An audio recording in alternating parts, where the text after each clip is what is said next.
Llegamos hoy, amigo oyente, al estudio de este pequeño libro de Ageo, y aquí podemos notar que es importante el considerar los libros históricos junto con los libros proféticos. Hay un pequeño grupo de libros que pertenecen juntos: Esdras, Nehemías y Esther. Son los libros históricos y deberían estar junto con Ageo, Zacarías y Malaquías. También aquí debería estudiarse el libro de Daniel. Así es que estos libros pertenecen juntos y podemos decir que constituyen una unidad. Estos dos profetas, Ageo y Zacarías, profetizaron al mismo tiempo. Sin embargo, su enfoque es completamente diferente, y aún así estaban animando al remanente de aquellos que regresaron a Jerusalén y a la tierra de Israel. Estuvimos antes observando el pequeño libro de Judas. Ese libro trataba en cuanto a los apóstatas. Trataba de aquellos que eran llamados sensuales. Eran personas que no tenían al Espíritu Santo. No eran personas completas. Aún así, ellos pensaban que eran personas adecuadas, y una de las cosas que caracteriza a esas personas es el orgullo. Quieren aparentar ser intelectuales, y ese por supuesto es el punto más elevado de ellos. Pero no conocen nada de aquello que es superior en realidad, y ellos no son espirituales. No han prestado atención a lo espiritual. Amigo oyente, el estar muerto en delitos y pecados quiere decir que no hay una comunicación espiritual entre esa persona y Dios. Esa persona está muerta para Dios y para las cosas de Dios. Y es solamente por medio del Espíritu Santo, cuando Él entra y hace de esa persona una nueva creación, que ésta se convierte en un hijo de Dios. Esa es la razón por la cual tantas personas nos escriben diciendo que nunca habían conocido lo que en realidad era la vida, que nunca habían vivido realmente. Se encontraban en pecado y pensaban que estaban teniendo una buena vida. Esta clase de gente estaba un poco desviada. Hay personas que no las tienen todas consigo, y podrían ser clasificadas como personas psicóticas y neuróticas. Eso es lo que diría un psiquiatra. Y como usted sabe, la diferencia que existe entre un psicótico y un neurótico es que una persona psicótica es la que opina que 2 más 2 es igual a 5. En cambio, la persona neurótica sabe que 2 más 2 es igual a 4, pero se preocupa por eso. Esa es la diferencia que existe entre las varias clases de personas. Pero a ambas les falta algo, como ya hemos dicho, no las tienen todas consigo. Hoy llegamos a un libro que nos presenta un cambio. Nos hace regresar a tierra así de golpe, y probablemente también nos va a sacudir de una manera tal como no nos puede sacudir ningún otro libro en las Escrituras. Vamos a ver el contraste que existe entre Ageo y Zacarías. Ellos vivieron en la misma época. Estos dos hombres son mencionados en el libro de Esdras como personas que animaron al remanente de los judíos que estaban en Judá y en Jerusalén. Y allí se menciona a Zorobabel, y Nehemías animó a esa gente a reedificar el templo y los muros de Jerusalén. En Esdras capítulo 5, versículos 1 y 2 leemos: «Profetizaron Ageo y Zacarías, hijo de Iddo, ambos profetas, a los judíos que estaban en Judá y en Jerusalén, en el nombre del Dios de Israel, quien estaba sobre ellos. Entonces se levantaron Zorobabel, hijo de Salatiel, y Jesúa, hijo de Josadac, y comenzaron a reedificar la casa de Dios que estaba en Jerusalén, y con ellos los profetas de Dios que les ayudaban». Así es que Ageo y Zacarías se nos presentan en este libro histórico como dos profetas que animaron al pueblo a reedificar el templo y también les ayudaron en eso. Pasamos ahora al capítulo 6 de Esdras y volvemos a encontrar aquí una referencia a estos hombres y cómo ellos ayudaron. En el versículo 14 de ese capítulo 6 de Esdras leemos: «Y los ancianos de los judíos edificaban y prosperaban, conforme a la profecía del profeta Ageo y de Zacarías, hijo de Iddo. Edificaron pues y terminaron por orden del Dios de Israel y por mandato de Ciro, de Darío y de Artajerjes, rey de Persia». Así es que tenemos esta referencia aquí que estos profetas animaron a la gente a construir y ellos construyeron y llevaron a cabo el mandamiento de Dios. Pero también vamos a ver en la profecía de Ageo que ellos tenían un verdadero problema ante ellos y que era algo un poco difícil en animar a la gente. Ellos reedificaron el templo en realidad, pero lo hicieron en presencia de grandes dificultades, en presencia de ciertas desventajas y obstáculos, y parecía que estas cosas se sucedían rápidamente para con esta gente. Ahora, de esto y de las breves referencias que él hizo en cuanto a sí mismo en su profecía, se conoce muy poco en cuanto al profeta Ageo. Pero hay cuatro cosas que se hacen muy aparentes en lo que tenemos. Número uno, trata de hacerse pasar a sí mismo desapercibido. Es decir, él exaltaba al Señor, y cuando él hacía eso, tomaba la misma posición que tomó Juan el Bautista. Es necesario que él crezca, pero que yo mengüe. Ahora, en segundo lugar, Ageo era un mensajero de Dios, y él usaba esa expresión, así ha hablado Jehová. Esa es otra de las cosas que caracteriza el mensaje de este hombre. La tercera cosa que tenemos y sabemos en cuanto a él es que él no solo reprendía a la gente, sino que la animaba en la forma más maravillosa. Y número cuatro, él no solo predicaba, sino que practicaba. Es bueno ver que el predicador practica lo que predica. En el versículo 1 del capítulo 1 se nos indica la época cuando este hombre profetizó. Leamos el primer versículo de este capítulo 1 de Ageo. En el año segundo del rey Darío, en el mes sexto, en el primer día del mes, vino palabra de Jehová por medio del profeta Ageo a Zorobabel, hijo de Salatiel, gobernador de Judá, y a Josué, hijo de Josadac, sumo sacerdote, diciendo. Ahora vamos a notar más adelante que él le da fecha a todas sus profecías. Y aquí tenemos que se nos indica que fue en el año segundo del rey Darío. Y esto permite tanto a nosotros como a los historiadores señalar la época en que vivió este profeta en la historia profana.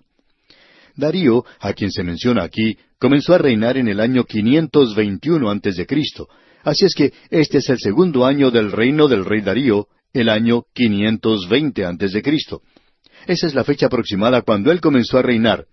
Es algo interesante el notar que estos profetas que hablaron después de la cautividad comenzaron a fechar sus profecías según el reino de los gobernantes gentiles.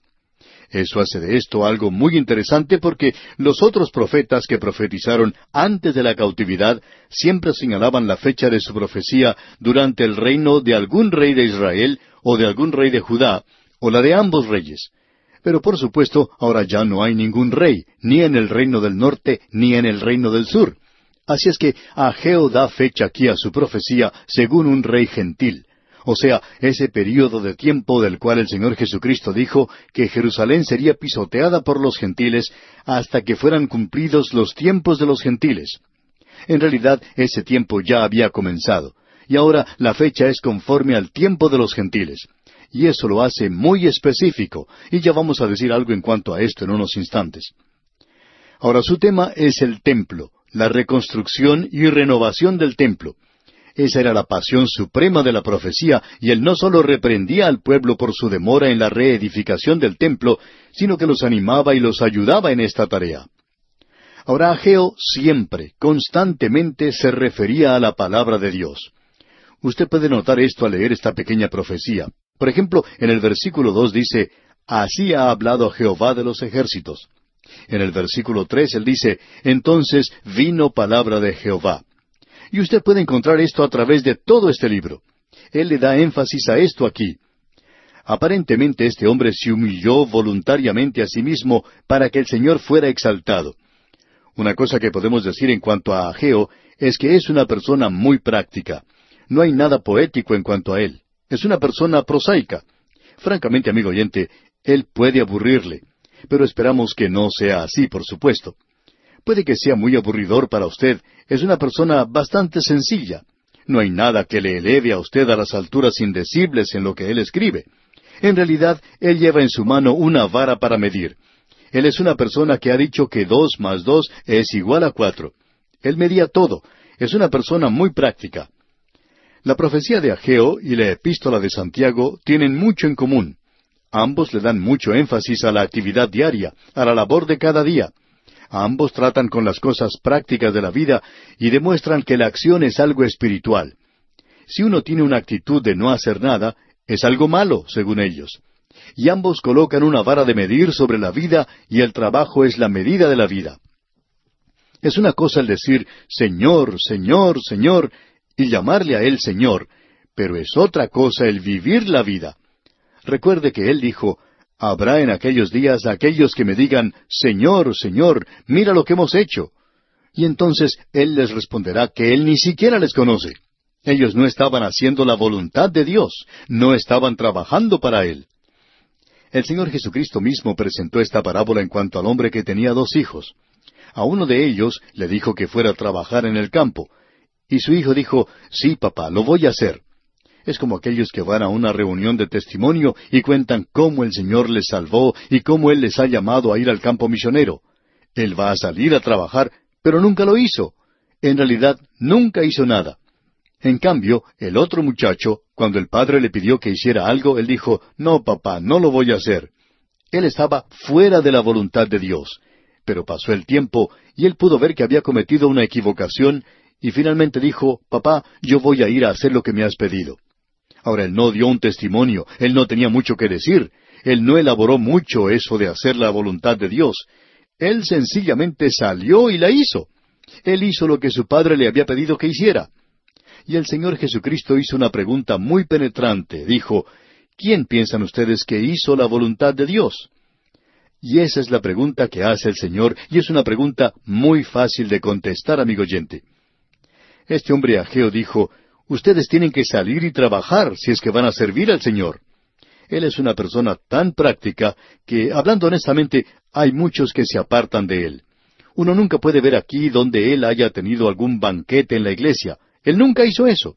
Él nunca hizo uno de esos banquetes. Él nunca dedicó tiempo para hacer las cosas fáciles. Él dijo, ustedes tienen que salir a trabajar. Y él va a enfatizar eso. Y eso es algo muy importante. Ahora, Zacarías era un poeta. Él era un hombre de visión. Él tenía su mente, por así decirlo, su cabeza en las nubes. Pero no tenía los pies asentados en la tierra. Sin embargo, Ageo era una persona pragmática. Él tenía ambos pies bien asentados en la tierra. Usted se da cuenta, amigo oyente, que estos 2 hombres tienen el deseo de andar juntos. Tienen que hacerlo.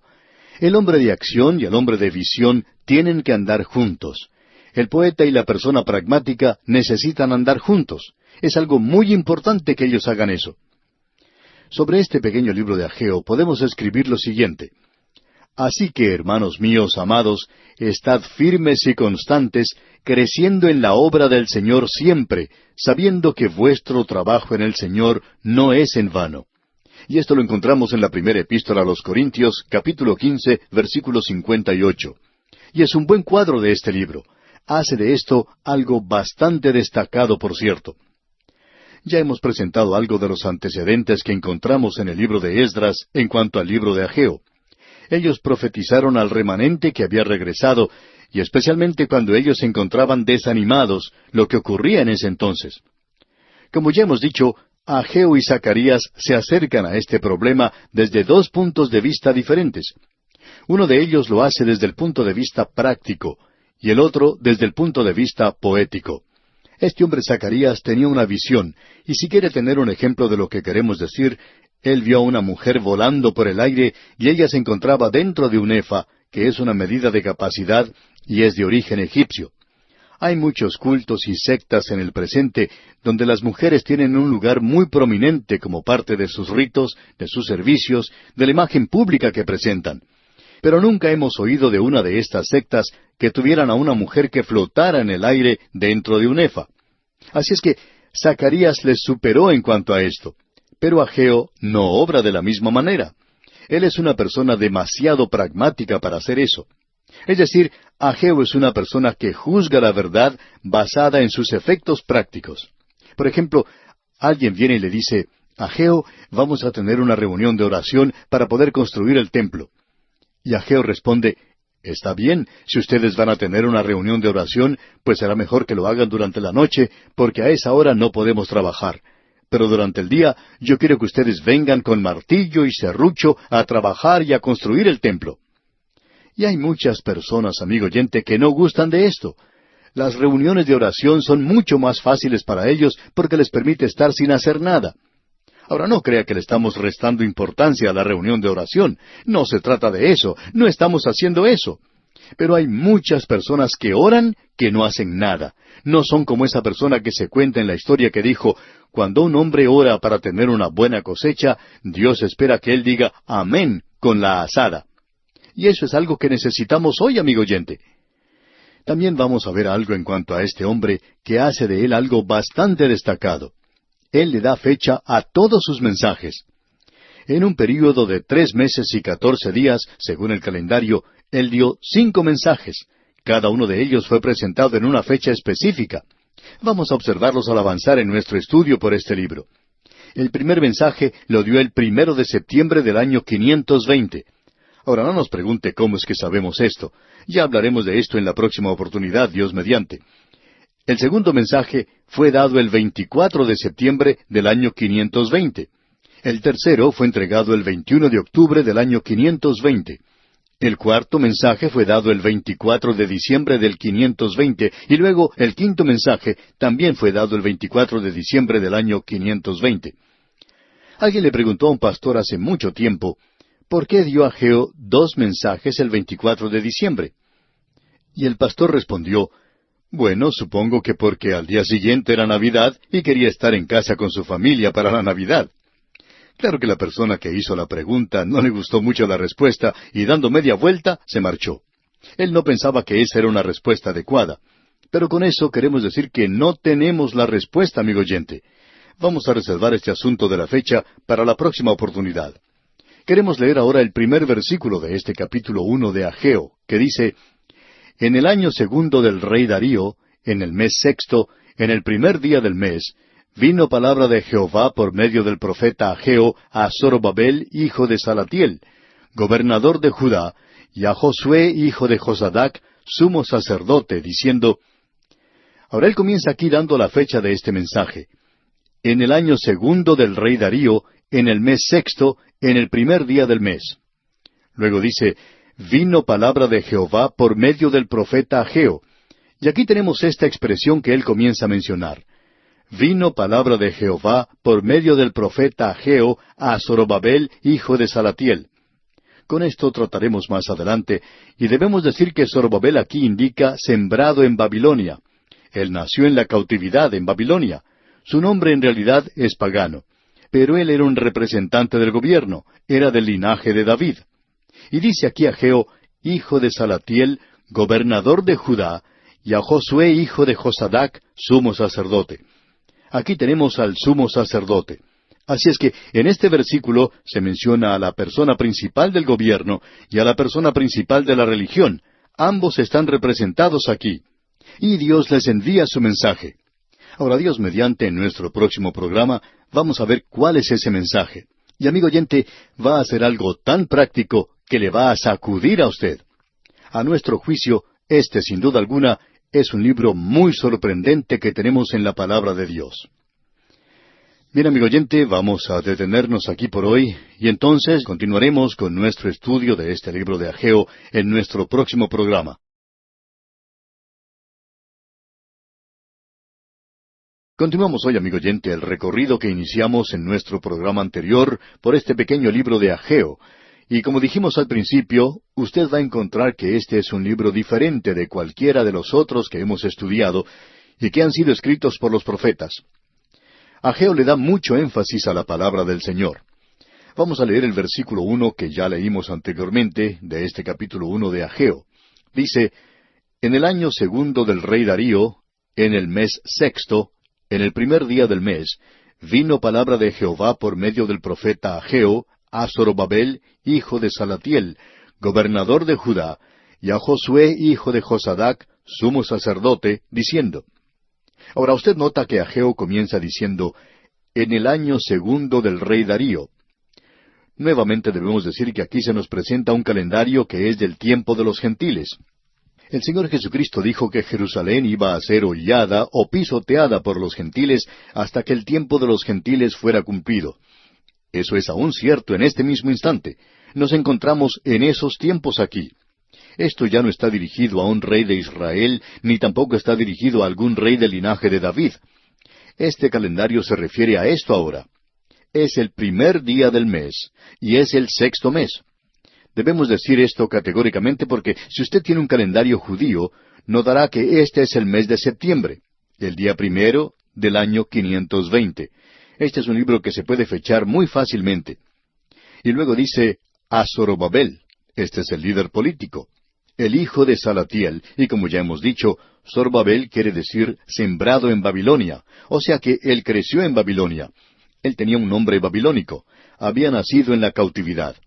Y luego se menciona a Josué, hijo de Josadac, sumo sacerdote. Así es que los líderes religiosos y civiles son mencionados aquí. Y continuamos con el versículo 2 que dice, Así ha hablado Jehová de los ejércitos, diciendo, Este pueblo dice, no ha llegado aún el tiempo de que la casa de Jehová sea reedificada. Observemos esto por un momento, amigo oyente. Dios está repitiendo aquí lo que la gente estaba diciendo. Amigo oyente, cuando ellos regresaron por primera vez a esa tierra, regresaron con mucho entusiasmo. Había gran anticipación. Y el entusiasmo que existía era muy elevado, por cierto. Pero luego ellos se encontraron con una oposición gigantesca, lo que requería un tremendo esfuerzo, un esfuerzo de Hércules, y encontraron muchas otras dificultades. Y después de haber pasado por un período así, se desanimaron. Ellos habían perdido todo el ánimo cuando comenzaron a reedificar el templo. Las dificultades que encontraron parecían insuperables. Así es que ellos racionalizaron que ahora no era el tiempo de edificar. Es decir, esa era una pseudo-consolación. Ellos habían decidido mantener el status quo, o sea, quedarse en el estado en que estaban. ¿Por qué? Porque dijeron, bueno, eso es algo difícil, duro, y evidentemente Dios no quiere que nosotros lo hagamos. Ya se había echado los cimientos de esto, pero la oposición de los samaritanos era tan intensa que ellos detuvieron la construcción. No continuaron, y la excusa que ellos daban era que no había llegado aún el tiempo para hacerlo. Amigo oyente, esto va a doler un poco porque Ageo va a colocar el cuchillo donde está la llaga, y creemos que esto se puede aplicar a la vida de muchos creyentes hoy. ¿Ha escuchado usted alguna vez a alguien explicar que desistió de hacer algo, o que no fueron a tal o cual lugar, porque esa no es la voluntad de Dios? Y ellos lo explican diciendo, bueno, la voluntad del Señor es que yo hiciera otra cosa, o el Señor me dirigió a hacer esto o aquello otro. Amigo oyente, esa expresión de los creyentes cubre gran multitud de pecados. Es tan fácil de usar cuando las cosas se ponen difíciles y cuando se presentan los problemas y las dificultades. Es tan fácil regresar y poder informar a todos y decir, bueno, el Señor me necesitaba en otra parte. Esto también se puede apreciar mucho en cuanto a algunos pastores, cuando las cosas se ponen difíciles en la iglesia. Y hay veces que es bastante difícil para el pastor, y simpatizamos mucho con ellos, con aquellos que en realidad están tratando de servir a Dios. Pero es muy fácil decir, bueno, el Señor me está guiando a otra parte. Y cuando cualquiera de nosotros nos encontramos en una situación difícil, esa es la respuesta que nos viene muy pronto a los labios. Bueno, el Señor me está guiando a otra parte. Esta gente había comenzado a construir el templo, y el hacerlo era algo difícil. Usted recordará a Nehemías, cuando ellos estaban construyendo otra ciudad, la clase de oposición que tuvo él cuando trató de reedificar los muros. Bueno, ellos tenían la misma clase de oposición cuando trataron de edificar el templo. La gente dejaba de hacerlo y decía, bueno, no es ahora el tiempo del Señor para hacer esto. El autor de estos estudios bíblicos, el Dr. J. Vernon McGee, contaba que cuando él era pastor de una gran iglesia en la ciudad de Los Ángeles, en el estado de California, Estados Unidos, llegó el momento cuando tuvo que remodelarse el edificio y cambiar los asientos de lugar, ya que era un lugar bastante viejo y quizá de unos 50 o 60 años. Y trataron de preparar todo y hacer que el lugar quedara lo más cómodo posible. Ahora había allí personas muy piadosas que decían, bueno, nosotros no creemos que deberíamos gastar el dinero en poner bancas acolchonadas. Deberíamos dar este dinero para las misiones. Bueno, la mayoría de la gente quería asientos con cojines, así es que se les propuso lo siguiente. Nosotros vamos a hacer esto aquí, y aquellas personas que tienen tanto entusiasmo en cuanto a remodelar el lugar, ellos van a dar lo suficiente como para pagar por el banco de ustedes y el de ellos también. Ustedes entonces pueden dar su dinero para los misioneros. Entonces se les dijo que dieran el dinero para los misioneros, pero se recibió muy poco dinero ese día. ¿Y sabe por qué? Porque no había llegado aún el tiempo, no era la voluntad del Señor. En realidad ellos no tenían ninguna intención de dar, y utilizaban esa excusa de no dar para los asientos nuevos, porque decían que debería darse para los misioneros. Bueno, si debería darse para los misioneros, ¿por qué no lo daban? Pero no lo hicieron. Amigo oyente, eso ocurre en muchos lugares donde se lleva a cabo una actividad como esta. Siempre se presenta el mismo problema. Siempre hay un pequeño grupo, y por cierto que son pocos, y gracias a Dios por eso, pero estos nunca quieren hacer nada. Pero son personas que demuestran mucho talento en criticar lo que ocurre, y siempre dicen que el dinero no debe ser gastado en nosotros, sino que debería ser dado para los misioneros. Bueno, ¿por qué no se lo dan a los misioneros entonces? Pero no lo hacen. Y esa era la clase de gente que estaba aquí con Ageo. Él quitó la venda y dejó al descubierto la herida. Y usted puede estar seguro de una cosa, esta no era una de esas curitas que se despegan fácilmente de una herida sin dolor. Él la arrancó de la herida y dolió mucho. Escuche usted lo que él les responde aquí en el versículo 2. Así ha hablado Jehová de los ejércitos, diciendo, este pueblo dice, no ha llegado aún el tiempo de que la casa de Jehová sea reedificada. Aquí tenemos ahora el mensaje que él va a presentar. Esa era su respuesta a ellos. Este es el mensaje número 1, dado el 1 de septiembre del año 520. Aquí está la respuesta de Dios. En el versículo 3 dice, entonces vino palabra de Jehová por medio del profeta Ageo, diciendo, notemos que este hombre está dando su total apoyo a la palabra del Señor a través de todo esto. A Dios sea la gloria. Esto no era un cántico para él, pero lo hizo de esta manera. Escuche usted aquí el versículo 4. ¿Es para vosotros tiempo, para vosotros, de habitar en vuestras casas artesonadas, y esta casa está desierta? Lo que él estaba señalando era esto. Esta gente que había dicho que no era aún el tiempo de construir la casa del Señor, había construido sus propias casas. Y parece que había bastante tiempo para hacer eso. Esto es algo sorprendente. Aún en el día de hoy uno descubre eso, no solo en el pastorado, sino también en la obra radial. Hay muchas personas que prometen, sí, yo creo que el Señor está guiándome a que les ayude. Y luego, más adelante, cuando las cosas se ponen un poco difíciles para ellos, dicen, bueno, quizá no es la voluntad del Señor que yo haga esto. En el momento en que las cosas se hacen difíciles, entonces es cuando decidimos que eso no es la voluntad del Señor. Pero cuando es algo para nuestros propios fines egoístas, personales, entonces sí lo hacemos.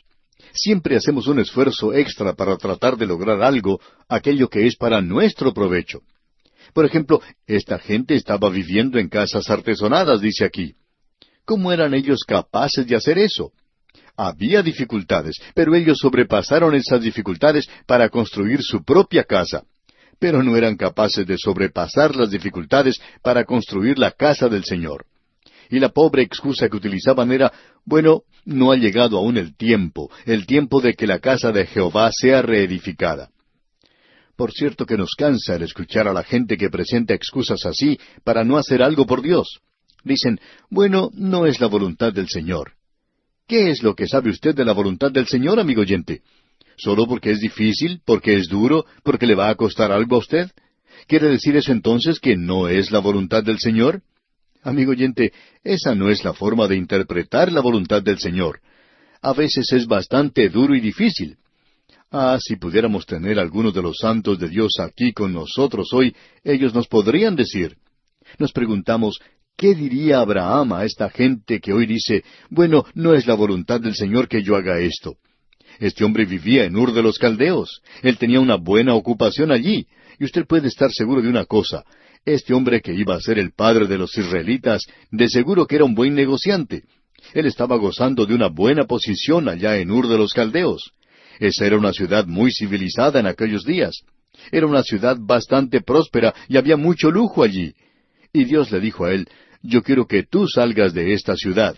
Y hubiera sido muy fácil para Abraham decirle a sus vecinos, creo que no he entendido muy bien eso. El Señor nunca me pidió que yo dejara este lugar.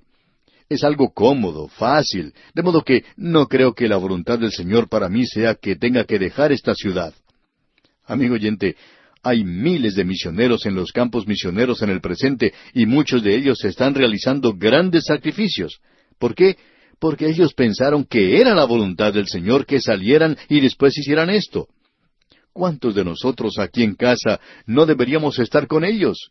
¿Cuántos miembros de la iglesia en el presente están muy ocupados haciendo un banquete aquí, otro allá, haciendo cosas en la iglesia que no son difíciles, por cierto, donde no tienen que enfrentarse a ninguna oposición y donde no están en realidad esparciendo la palabra de Dios? ¿Cuántos hay hoy que están tratando de decir, bueno, esta es la voluntad de Dios, pero no es su voluntad que yo realice un sacrificio para Dios? Amigo oyente, el mensaje que Ageo nos presenta es un mensaje claro de la palabra de Dios. Y lo que Dios nos dice lo leemos aquí en los versículos 3 y 4. Escuche usted. Entonces vino palabra de Jehová por medio del profeta Ageo, diciendo, es para vosotros tiempo, para vosotros, de habitar en vuestras casas artesonadas, y esta casa está desierta. Siempre nos sentimos incómodos cuando viajamos a algún lugar y podemos observar grandes iglesias, grandes catedrales, y a su alrededor la gente está viviendo en la pobreza. Es muy fácil para nosotros señalar eso y decir, bueno, eso no es correcto. Y estamos de acuerdo con que no es correcto. Pero cuando vemos a una iglesia que necesita tanto, que necesita ser arreglada, que necesita ser mejorada, para que pueda entrar el pecador allí, y nada se hace al respecto, eso también es terrible. Y hay iglesias así, y eso ha sido su excusa débil. En cierta ocasión, un diácono le dijo al predicador invitado, ¿sabe una cosa? Nosotros creemos aquí en dar para los misioneros. Creemos mucho en eso. Y esa es la razón por la cual no ponemos alfombrado en la iglesia. Y esa es la razón por la cual no ponemos bancas nuevas. Y luego, este diácono llevó al predicador a su casa, y allí le trató como un rey. Este hombre tenía una casa y le había costado un dineral tremendo. Y al ver la suntuosidad de ese lugar, era muy difícil en realidad no decir nada al respecto, y el pastor sintió deseos de decirle, bueno, usted cree en dar para los misioneros, y no cree en instalar una alfombra en la iglesia, y no hacer de ese lugar algo cómodo y atrayente, pero mire su propia casa. ¿Qué nos dice en cuanto a esto? ¿No podría haber ahorrado algo así? No había necesidad de construir una casa tan grande y tan costosa. La mitad del dinero ha estado aquí, y podría haber sido entregado para los misioneros, para aquellos en los cuales usted dice tener tanto interés. Amigo oyente, ¿cuánto en realidad está usted gastando y cuánto está usted dando para Dios? Esto nos toca muy de cerca, ¿no le parece? Permítanos utilizar otra ilustración. En cierta ocasión un predicador salió con un amigo creyente. Ese amigo le llevó a cenar a un lugar donde era bastante caro, pero él allí dejó una propina bastante buena para la persona que les atendió en la cena. Luego fueron a una iglesia para escuchar a cierto predicador y escucharon un buen mensaje. Y cuando llegó el momento de las ofrendas, el predicador observó lo que este hombre hacía. Y este hombre puso menos dinero allí de lo que él le había dado como propina a la persona que les había atendido en el restaurante. Y el predicador pensó, este hombre ni siquiera le da una propina a Dios.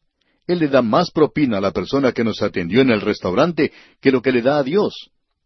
Amigo oyente, esto nos toca a nosotros aquí donde vivimos nuestra vida diaria. Esta gente estaba diciendo, no ha llegado aún el tiempo de que la casa de Jehová sea reedificada. Y entonces Dios dice, es para vosotros tiempo, para vosotros, de habitar en vuestras casas artesonadas, ¿y esta casa está desierta? Amigo oyente, esa es la hipocresía que existe en el presente. Era algo que molestaba en gran manera a los profetas, el escuchar que la gente se jactaba de lo que ellos podían hacer por Dios, pero lo que hacían para sí mismos eran cosas superiores de lo que estaban haciendo por Dios. Se lo dijimos, amigo oyente, que este mensaje de Ageo es algo que duele. Dijimos que Ageo no iba a ser muy popular. Este hombre nunca ganó un concurso de popularidad. Él nunca lo hubiera podido ganar. Es como un reloj despertador. El reloj despertador nunca va a ser una de las posesiones más apetecidas en el hogar de muchas personas. Esto no va a ser algo que irá a parar en algún museo. El reloj despertador nunca va a ganar concurso alguno de popularidad. A nadie le gusta despertarse súbitamente de su sueño. El que hace eso es un criminal y debe ser castigado, no premiado.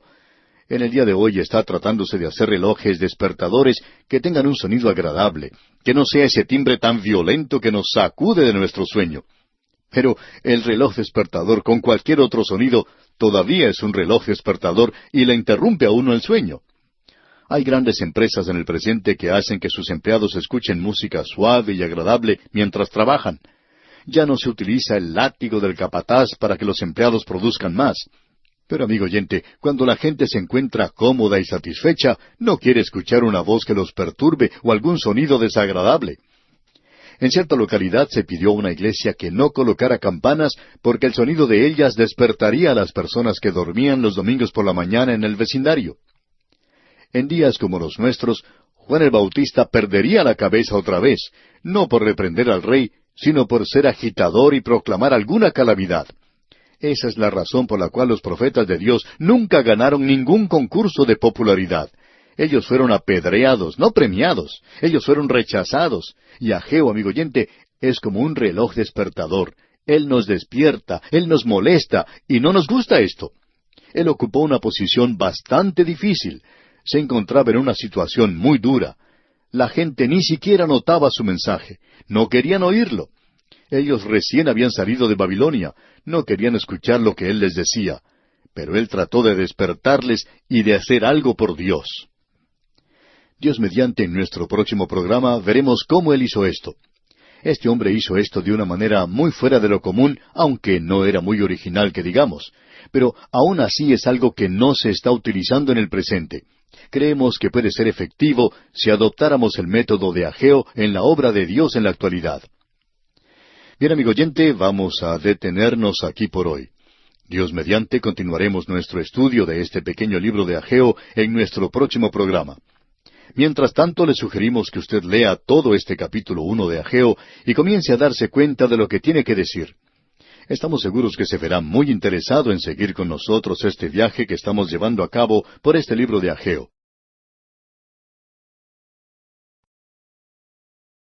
Continuamos hoy, amigo oyente, nuestro viaje por este pequeño libro de Ageo. Es un libro que, como hemos dicho, es muy práctico. Este profeta es un hombre muy práctico y trata con los detalles cotidianos de nuestra vida. Él lleva consigo una vara para medir, y si uno no alcanza a llegar a la medida exacta, él no va a tratar con eso, porque está tratando con los asuntos prácticos de la vida. Ageo lleva el Evangelio a un punto familiar, bien cotidiano, y su Evangelio es realmente el Evangelio del trabajo. En su primer mensaje, él presenta un reto, un desafío al pueblo. Eso lo vemos en los primeros 11 versículos del capítulo 1. En los primeros 4 versículos se ve que existe un conflicto de intereses. La gente tiene la idea equivocada de que aún no era el tiempo de Dios para construir el templo de Dios. Ellos han regresado a Jerusalén y habían tenido una experiencia muy desanimadora. Aunque ellos habían regresado con mucho entusiasmo, no se demoraron mucho en enfriarse. Pero habían tenido tiempo para edificar sus propias casas. Sin embargo, habían decidido en contra de edificar la casa del Señor. Aún no era tiempo, según ellos, para edificar la casa del Señor. Estaban dejando de lado su responsabilidad. Y el Señor los coloca en una posición en la cual deben enfrentar este asunto. Él les hace la pregunta de cómo pueden ellos habitar en casas artesonadas mientras que la casa del Señor está desierta. Veamos ahora la amonestación que Dios les hace en el versículo 4. ¿Es para vosotros tiempo, para vosotros, de habitar en vuestras casas artesonadas, y esta casa está desierta? Y Dios estaba disgustado con ellos, y reveló eso cuando comenzó diciendo allá en el versículo 2, Así ha hablado Jehová de los ejércitos, diciendo, Este pueblo dice, no ha llegado aún el tiempo de que la casa de Jehová sea reedificada. Ahora, por lo general, Dios dice, ellos son mi pueblo. Pero aquí no dice eso. No es que Él no quiera reconocerlos como suyos, porque eso no se expresa aquí, pero sí demuestra su desagrado con ellos. Ellos no están en la voluntad de Dios. Ellos no le están obedeciendo y están tratando de tapar todo esto con una excusa un poco piadosa y dicen, bueno, no es la hora de hacerlo, no es el tiempo de edificar la casa del Señor. Haremos eso más adelante. Ahora Dios dirige la atención de ellos hacia algo más. Y lo que vemos aquí es algo muy práctico, amigo oyente. Es algo que nos toca a nosotros en la vida diaria. Él dice en el versículo 5, Pues así ha dicho Jehová de los ejércitos, meditad bien sobre vuestros caminos.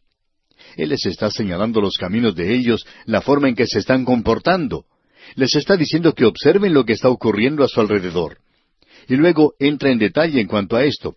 Y en el versículo 6 dice, Sembráis mucho y recogéis poco, coméis y no os saciáis, bebéis y no quedáis satisfechos, os vestís y no os calentáis, y el que trabaja jornal recibe su jornal en saco roto.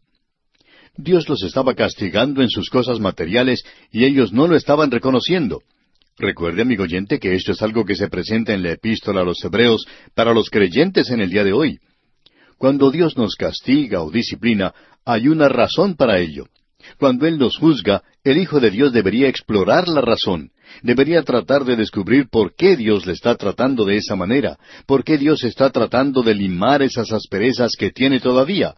Dios quiere suavizarnos. Por tanto, Él utiliza la lima y el papel de lija. Ahora, para esta gente había habido un fracaso en su propia cosecha.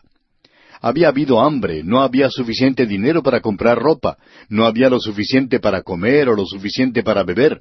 Ellos no tenían una cuenta de ahorros. Pero nunca ellos atribuyeron eso a su desobediencia. Estaban tratando de justificar eso por alguna otra razón. ¿Y qué en cuanto a los hijos de Dios en el presente, amigo oyente? Algunos dicen, bueno, esa es mi suerte. Pero no es su suerte, amigo oyente, si usted es hijo de Dios. Esas cosas le suceden a usted con un propósito. Dios no permite que estas cosas sucedan sino con algún propósito. Dios está tratando de desarrollar algo en su corazón y en su vida. Es por eso que Él le dijo a esta gente, meditad bien sobre vuestros caminos. El hombre siempre ha creído que sus caminos son correctos. Eso es lo que nos dice el escritor del libro de Proverbios. Hay camino que al hombre le parece derecho, pero su fin es camino de muerte. Y usted recuerda que Dios dijo, hablando de la humanidad, cada cual se apartó por su camino. Y así es como se expresa en el libro de Isaías. Todos nosotros nos descarriamos como ovejas, cada cual se apartó por su camino. Y ese es el problema con la humanidad hoy. El escritor del libro de Proverbios también lo vuelve a repetir.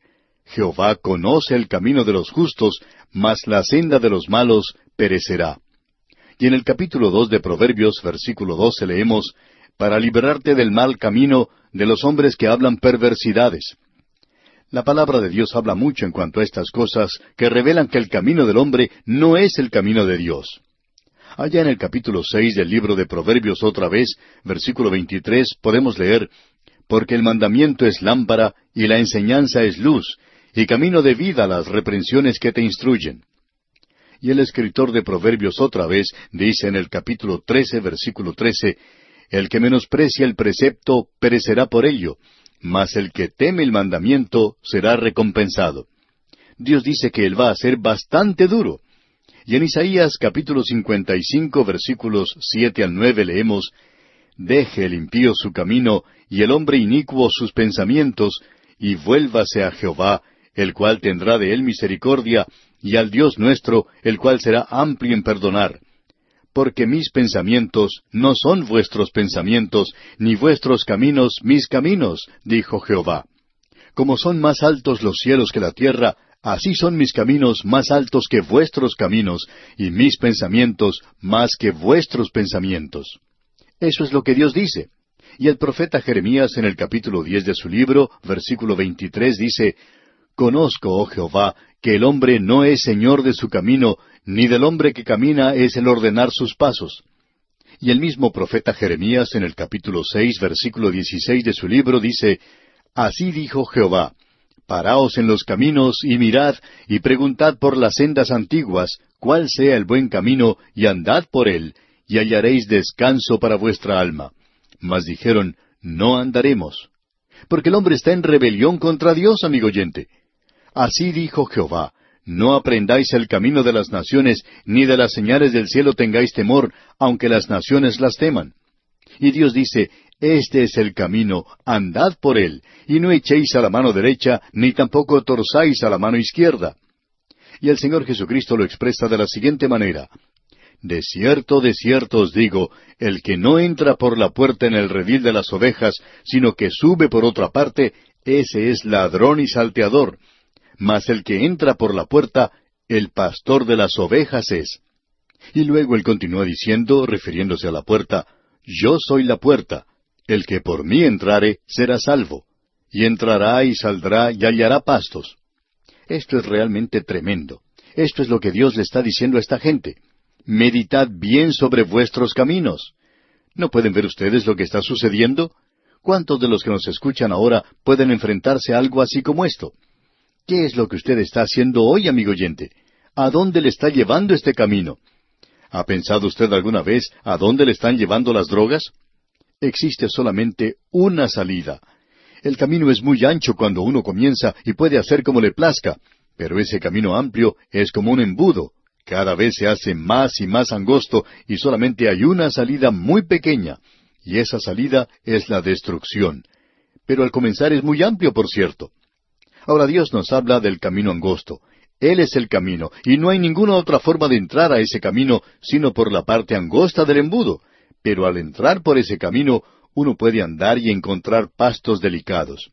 Y luego, ese camino se hace cada vez más amplio, y allí encontrará vida y la podrá encontrar abundantemente. Meditad bien sobre vuestros caminos. ¿A dónde se está dirigiendo usted, amigo oyente? ¿A dónde va usted? ¿Cómo le está yendo en su trabajo?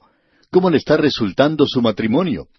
Y a los jóvenes en las universidades les preguntamos, ¿cómo le está yendo a usted, joven amigo oyente, en sus estudios? ¿Tiene usted un objetivo en la vida? ¿Qué nos puede decir usted, jovencita? Usted, joven, ¿a dónde van a ir en su próxima cita? ¿Qué es lo que va a suceder con usted? ¿Por qué no medita sobre sus caminos? Nosotros leemos cartas de personas de toda condición de vida y clase social. Algunos se están dirigiendo por el camino correcto, y otros, honradamente hablando, no lo están haciendo. Hay algunos que han tomado el camino equivocado, se han dirigido en una mala dirección, y esto ha provocado un hogar destruido, un corazón quebrantado y una vida arruinada. Meditad bien sobre vuestros caminos, dice aquí Ageo. Esto es algo tan práctico que uno no puede tener un simposio en cuanto a esto. Uno no puede tener una serie de mensajes en algo así como esto. Uno no puede hacer un programa o un método de esto, ya que sencillamente es esto: meditad bien sobre vuestros caminos. Uno debe pensar en esto, amigo oyente. ¿A dónde se está dirigiendo usted? Ahora Dios le va a decir lo que deben hacer. Hablando honradamente, amigo oyente, esto es tan sencillo que casi vacilamos en leerlo para usted. Es tan sencillo, tan claro. ¿Qué debían hacer ellos? Bueno, Dios les dijo que debían hacer 3 cosas. Este es un sermón, un mensaje bueno, conservador, fundamental. Y usted sabe que todos los sermones buenos tienen 3 puntos, y Dios aquí presenta un punto muy bueno. Y la solución era tan sencilla, y la tenemos aquí en los versículos 8 al 11, donde se les da el mandamiento de construir el templo. Usted se da cuenta que el problema que ellos tenían era un conflicto de intereses. Ellos habían colocado sus casas antes de colocar la casa de Dios. Ellos habían colocado sus propios motivos egoístas antes que el programa de Dios. El Señor Jesucristo, en su Sermón del Monte, dijo, «Buscad primeramente el reino de Dios y su justicia». Esa justicia que se encuentra en Cristo cuando usted le tiene a Él. Y entonces Él dice, «Y todas estas cosas os serán añadidas». Todas estas cosas con las cuales no hay nada de malo. Creemos que el dinero puede ser algo espiritual. Creemos que su casa, amigo oyente, puede ser algo espiritual. Usted puede tener un estudio bíblico en su hogar, o puede ser un lugar donde pueden llegar los amigos, donde se puede dar un testimonio del Señor. Ese puede ser un lugar santo, puede ser algo sagrado. No solamente la iglesia tiene que serlo, sino que su casa también puede serlo. Nosotros pensamos que un hogar puede ser espiritual. Hay muchas personas que buscan ciertas cosas en su vida y no creemos que sea malo el que las busquen. Lo malo es que les dan el primer lugar en sus vidas a esas cosas y las utilizan para sus fines egoístas. Ahora Dios les va a decir aquí lo que deben hacer, y es algo bastante sencillo. 3 cosas que ellos deben hacer. Leamos el versículo 8. Subid al monte y traed madera y reedificad la casa. Y pondré en ella mi voluntad y seré glorificado, ha dicho Jehová. Note usted, subid al monte. Eso es lo primero. Subid al monte. Número 2, y traed madera. Y número 3, y reedificad la casa. Y hablando honradamente, amigo oyente, no nos damos cuenta cómo ellos no vieron esto antes. Es que nosotros permitimos que ese gran yo sea un obstáculo ante nuestros ojos. Y ese gran yo tapa todo lo que esté delante de nosotros. Y nosotros no vemos las cosas que deberíamos ver. Aquello que debería ser muy sencillo se convierte en un problema muy complejo. La gente se queja hoy de que la vida es complicada, que necesitamos un psiquiatra, que debemos ir a su oficina, a su consultorio y arreglar las cosas. Amigo oyente, si usted coloca a Dios en el lugar que le corresponde en su vida, Él arreglará muchas de las cosas que usted tiene y quitará ese gran yo de su camino y quitará todo eso. Esto es muy sencillo. Casi nos avergonzamos de dedicar tiempo a esto. Sin embargo, uno puede sacar un mensaje de lo que se dice aquí. Subid al monte, traed madera y reedificad la casa. Eso es algo interesante, amigo oyente, ya que en ese lugar ya no hay árboles. Israel ha llevado a cabo un proyecto que es el mismo principio de plantar árboles y han gastado mucho tiempo y dinero en árboles. Y aún así, esas montañas aparecen desnudas. Muy pocos árboles aparecen verdes. Es una zona árida, muy poca vegetación. Y usted puede estar seguro de una cosa, amigo oyente, que Dios ha juzgado esa tierra. ¿Cómo fueron quitados esos árboles? Toda esa zona estaba cubierta de árboles. Este versículo aquí nos revela esto. Dios no les hubiera dicho que subieran al monte a cortar árboles y traer madera si no hubiera madera allí. Ellos hubieran tenido una buena excusa si no hubiera ninguna madera en ese lugar, pero la había. Toda esa tierra estaba cubierta de árboles. Usted recuerda que una noche el Señor Jesús estaba descansando y Pedro se acercó junto con Juan y allí había un fuego ardiendo. Ahora, ¿qué clase de fuego piensa usted que era ese?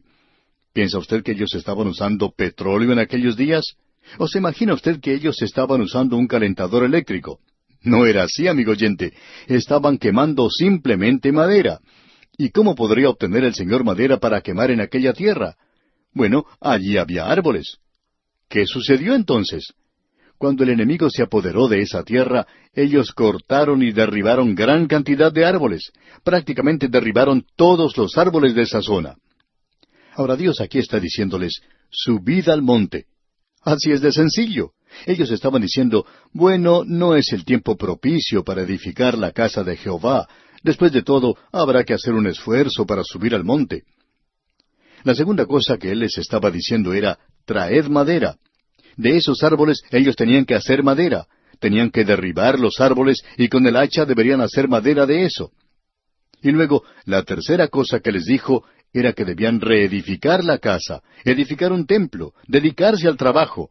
Esa es la respuesta. Amigo oyente, esta es la solución para muchos problemas que los creyentes tienen hoy. Es algo tan sencillo que muchos no lo han podido hacer ni apreciar. Hay gente que va de convención en convención, a convenciones de las escuelas dominicales, asiste a conferencias bíblicas y a los simposios por muchos años, y están estudiando un curso tras otro. Conocemos muchas personas así. Y ellos dicen, espero que algún día Dios me use a mí. Espero que algún día me pueda convertir en algo, pueda llegar a ser algo. ¿Sabe una cosa, amigo oyente? ¿Sabe cuál es el problema? Esta gente es simplemente perezosa. No quiere venir a trabajar. El Espíritu Santo no va a bendecir la pereza. Creemos que ya hemos mencionado esto en otro programa, pero por cierto que ilustra lo que queremos decir ahora. Y es que hay estudiantes que, cuando llega el día de los exámenes, dicen, bueno, no pude estudiar anoche. Pensé que era mejor tener una reunión de oración por la gente en la China y en el África. A estos estudiantes debemos decirles que la noche anterior a los exámenes no es la voluntad de Dios que ellos estén orando por el África. Es mejor que oren para que puedan pasar los exámenes, porque el profesor no va a tolerar eso. Esa es una razón un poco piadosa, digamos. Esos estudiantes tienen que sentarse y hacer este examen. Ahora a ellos no les gusta eso y piensan que están siendo piadosos. Pero la verdad es que están siendo perezosos. Y luego ellos dicen, bueno, esperamos que el Señor nos dé las respuestas. Pero estos estudiantes no pueden esperar poner una Biblia o el texto que están estudiando debajo de la almohada y esperar que las respuestas y el conocimiento pasen a través de ella. Dios no actúa de esa manera. No hay ningún sustituto para el trabajo en el programa de Dios. No hay ningún sustituto para el trabajo. Bien, amigo oyente, vamos a detenernos aquí y continuaremos Dios mediante en nuestro próximo programa. Y ya le hemos dicho, amigo oyente, que a usted quizá no le guste este profeta Ageo, pero continuaremos Dios mediante en nuestro próximo programa. Mientras tanto, le sugerimos leer los versículos restantes de este capítulo 1 del profeta Ageo para estar mejor informado de lo que estudiaremos en nuestra próxima visita.